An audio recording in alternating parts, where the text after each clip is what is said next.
presenta.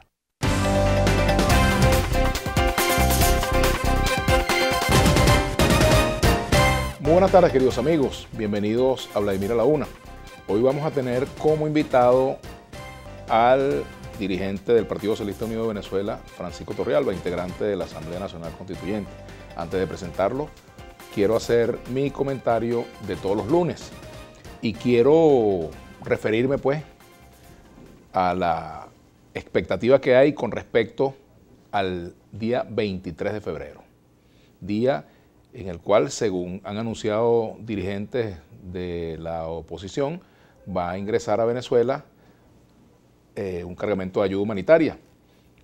Y también el gobierno ha anunciado para ese día algunas actividades. Se habla de un concierto del lado colombiano de la frontera y se habla ahora también de un concierto que acaba de anunciar Jorge Rodríguez del lado de la frontera venezolana. Es decir, vamos a tener dos conciertos allí en plena zona fronteriza. Pero también se habla de milicianos armados, también se habla de tropas que van a llegar a Colombia. Es decir, es un escenario que pudiéramos decir se mueve entre lo cultural y lo bélico. Y creo que son dos extremos de una realidad que vivimos. Por supuesto, la solución no debe ser musical, no puede serlo, pero tampoco debería ser una solución bélica. Y hay, lamentablemente, vientos de guerra, vientos de confrontación, que pueden llevarnos, como lo hemos dicho en reiteradas ocasiones, a un escenario del cual sabemos cómo podemos entrar, pero no sabemos quizás cómo vamos a salir. Yo he dicho en anteriores comentarios, y debo repetirlo, que en este momento, más que ejercicios militares, haría falta el ejercicio de la política para evitarle a Venezuela lo que signifique las consecuencias de una acción militar, de una confrontación. Creo que no es tiempo de mártires, es tiempo de líderes políticos con racionalidad, con responsabilidad y con sentimiento venezolano. Eso implica entender el reclamo de cambio que hay en las calles. Y eso implica también pensar que en lugar de darle la palabra a los fusiles, en lugar de darle la palabra a los tanques, ¿por qué no darle la palabra al ciudadano? Que el ciudadano opine, que el ciudadano se manifieste a través de una consulta sobre cuál debe ser el camino a seguir en Venezuela. Yo estoy seguro de que mucha gente que incita a una salida militar, a una situación de confrontación bélica, no tiene ni idea de lo que significa una guerra, de lo que significa el dolor que genera una guerra y sobre todo las consecuencias, las huellas que deja en una sociedad una guerra. Veamos la experiencia española, veamos la experiencia centroamericana, veamos la lucha contra el nazifascismo, veamos la época incluso de confrontación que vivió Venezuela en la lucha armada, los daños que eso dejó. Es decir, una confrontación armada no es lo que conviene a Venezuela. Y bueno, hay gente que ve esto como si se tratara de una actividad en la cual se trata de coser y cantar. No, la confrontación militar es un peligro que está allí. Ojalá que no nos vayamos por esa vía. Yo insisto en que ahí tiene que haber responsabilidad política en cuanto a la preservación de los intereses nacionales. Y la mejor manera de preservar el interés nacional en este momento es evitar una confrontación. Y para eso hay que llegar, a mi modo de ver, a la negociación. Es una palabra que está, digamos, proscrita para muchos. Yo la reivindico porque prefiero una negociación que una confrontación armada. Y bueno, evidentemente, cuando planteo que hay que consultar a la gente, bueno, ¿por qué no preguntarle a la gente? ¿Por qué no hacer un referéndum basado precisamente en la Constitución del año 99?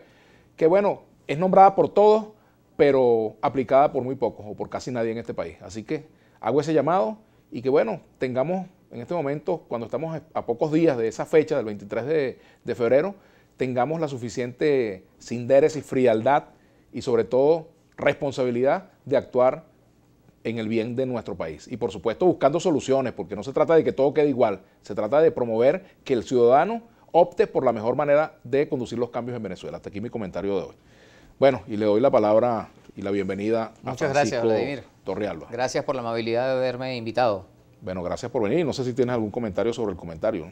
Bueno, yo, igual que tú, suscribo todo lo que tiene que ver con la cordura que caracteriza a la mayoría amplísima de venezolanos y venezolanas que rechazamos la salida militar y la confrontación fratricida entre venezolanos y venezolanas. Nosotros seguimos el lineamiento del campeón de la paz, que desde nuestra perspectiva se llama Nicolás Maduro Moros, el que ha llamado al diálogo en reiteradas oportunidades y a usar palabras que, como tú dices, en algunos casos han llegado a ser satanizadas, como la negociación, como la conciliación, como el diálogo, y que nosotros simplemente tenemos que rescatar el civismo que nos ha caracterizado durante toda nuestra historia a los venezolanos y las venezolanas. Por más grandes y diversas que sean nuestras discrepancias, nosotros estamos en la obligación de ponernos de acuerdo, en el respeto mutuo, en la tolerancia que nos debemos y en el apego a lo que establece la Constitución y las leyes. Por eso, si me permites, en lo único que podría eventualmente discrepar es en que se haga una consulta para que por un capricho de una persona o de un grupo muy pequeño de personas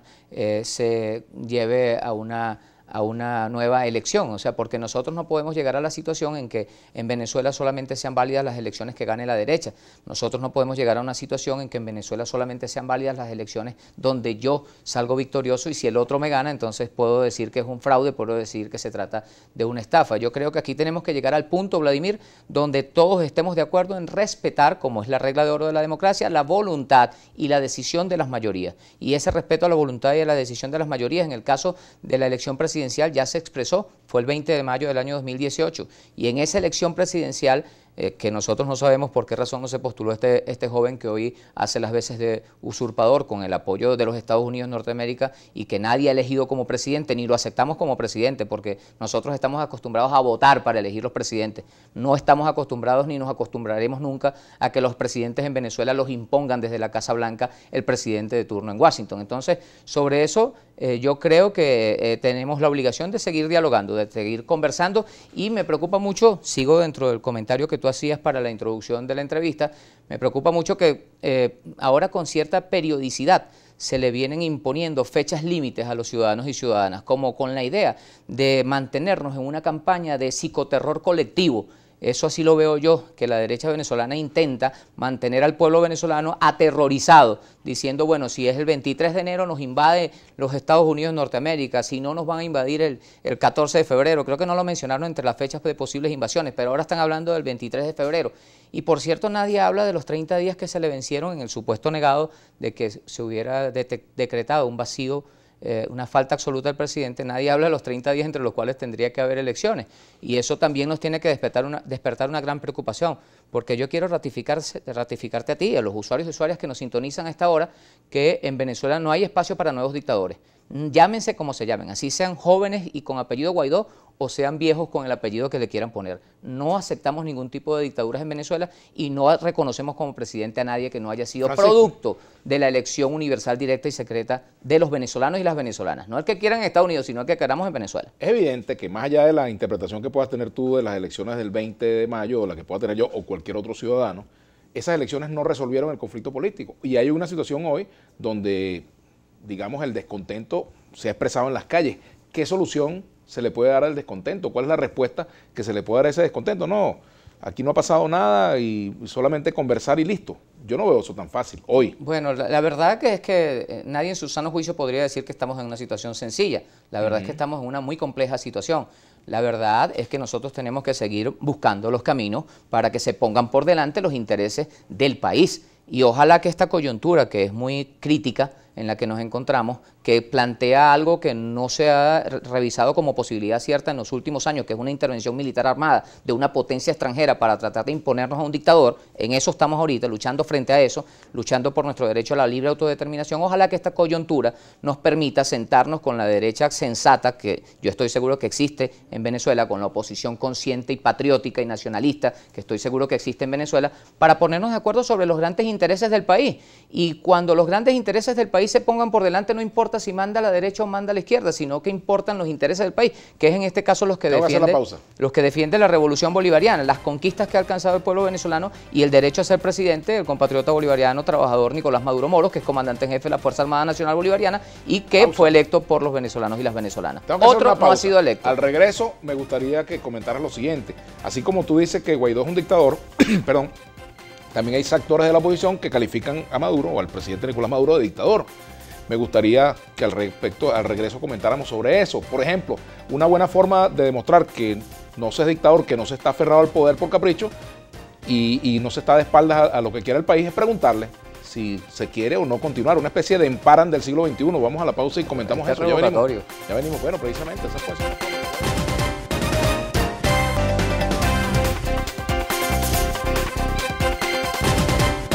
Seguirnos en nuestras redes sociales. En Twitter, @Globovisión. En Instagram, @Globovisión. En Facebook, Globovisión. En Telegram, Globovisión Piso Oficial. Si quieres volver a ver este y todos los programas de Globovisión, visítanos y suscríbete a nuestro canal de YouTube. Soy Globovisión.